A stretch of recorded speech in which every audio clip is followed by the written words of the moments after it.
लेखक, दिग्दर्शक, निर्माते, सादरकर्ते असे सर्वच क्रम असणारे त्यांचे एकाकी कार्यक्रम माझी प्रियंकाची टक्केवारी या नातावेळी पहिल्यांदा आपण श्रद्धाशील मनानं आदरपूर्वक नमस्कार करूया आणि विचार घ्यायला लागले कोणी. हे पहिले शेतकऱ्यांवरती आणि शेवटी यांच्याविषयी सुचलेले गीत सुद्धा मी या पुस्तकात सादर केलेले आहे. त्याबद्दल मी त्या लोकांचाही आभारी आहे. आणि बरेच लोक आईला मूर्ख म्हणतात, तेवढी एक कविता ऐकून मी माझे 2 शब्द आटोपते घेतो.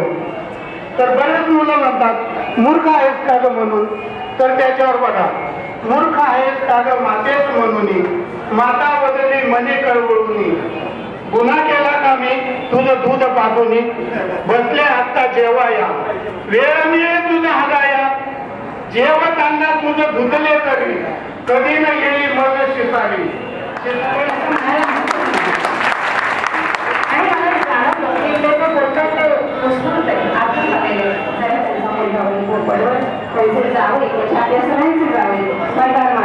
प्रशांत मानतो सुद्धा शांता प्रकाशनची पुस्तकात प्रसिद्ध होत आहे. मान्यवर प्रसिद्ध आणि लेखक कवींची पुस्तकं प्रकाशित करण्यासाठी सारे उत्सुक असतात, पण ते नवोदित असतात, धडपडे असतात, त्यांना अजून नाव नाहीये, प्रसिद्धी नाहीये. अशांची पुस्तकं प्रसंगी अगदी जड झोपून सुद्धा प्रकाशित करण्याचं काम राणे सरांनी केले आणि एका अर्थानं नवोदित साहित्यिकांना प्रोत्साहन आणि प्रेरणा दिली आहे, म्हणून त्यांचं विशेष कौतुक करतात. शारदा प्रकाशनच्या गेल्या 16-17 वर्षाच्या यशोधन वाटचालीमध्ये अनेक माणसांचे, सदिच्छांचे आणि सहकार्याचे हात आम्हाला लाभले, त्या सर्वांविषयी कृतज्ञता व्यक्त करते. प्रकाशनाच्या माध्यमातून सृजनाचा, चैतन्याचा एक नवा स्रोत त्याच्या पुण्याशी समाजाला बाहेर करणाऱ्या शारदा प्रकाशनाची ही अक्षरवाट अभंगराव अखंड राहिली. आपण आज जायला पाहिजे. हे विचार फार जुने पुस्तकलेले संपले. आई वडील पैसे भरतात मी काय उपयोग करतात का? आम्ही सांगितलं होतं ना जन्माला घाला आम्हाला म्हणून.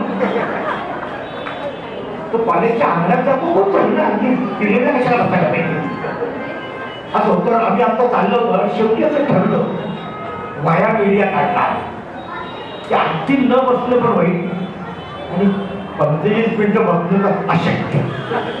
मग काय करायचं म्हटलं आपण आज बसू.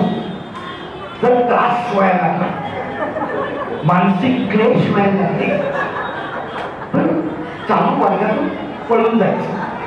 त्यासाठी आम्ही जिथं दरवाजा होता तिथल्या बाकड्याची निवड केली. तिथं पटकन बाहेर पडताय बसलो. एक 10 मिनिटातच आमच्या लक्षात आलं की आई वडिलांनी पैसे भरले ठीक आहे, पण इथं आतमध्ये आपलं काही काम नाही. आमच्यामध्ये एक मुळे नावाचा मुलगा होता, अविनाश मुळे मला वाटतं, प्रचंड गाडावयाचा होता. त्याला आम्ही कोपऱ्यातल्या सीटवर बसायचो.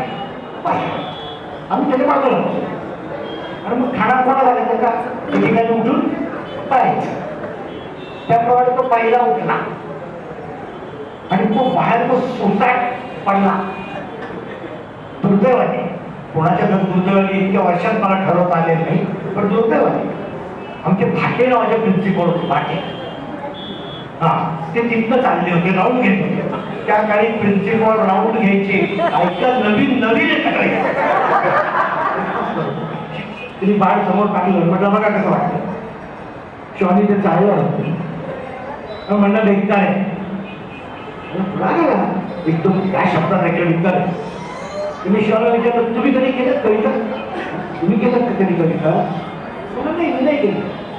ते अंड खातो ना मी, ते पण मी घातलेलं नाही, हे कोंबडी घातले. ते चांगलं आहे की वाईट आहे मला कळतं. एकदा एक माणूस डॉक्टरकडे गेला.